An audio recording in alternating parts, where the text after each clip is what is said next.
హైదరాబాద్లో స్థిరపడిన ఖమ్మం జిల్లా వాసులు ఆత్మీయంగా జరుపుకునే స్తంభాద్రి ఉత్సవాలు ఆకట్టుకున్నాయి. ఆనందలహరి సాంస్కృతిక సంస్థ, భాగ్యనగర స్తంభాద్రి సమితి సంయుక్తంగా నిర్వహిస్తున్న ఈ వేడుకల్ని ఉద్యానవన శాఖ మంత్రి రామిరెడ్డి వెంకటరెడ్డి ప్రారంభించారు. ఇందులో సినీ కథానాయిక రేష్మ పాల్గొంది.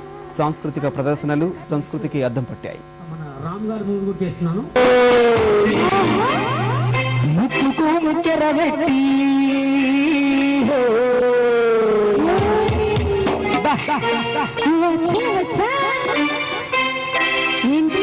ఏంటి నువ్వు నాకేదో అనిపిస్తుంది.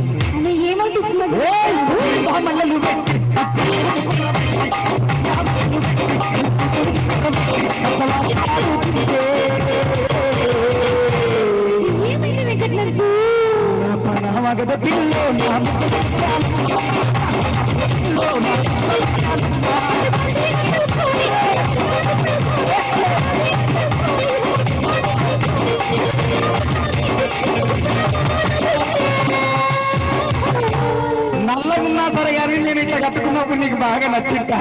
బాబు చెప్పలేనంత ఏమనిపించింది? అందుకే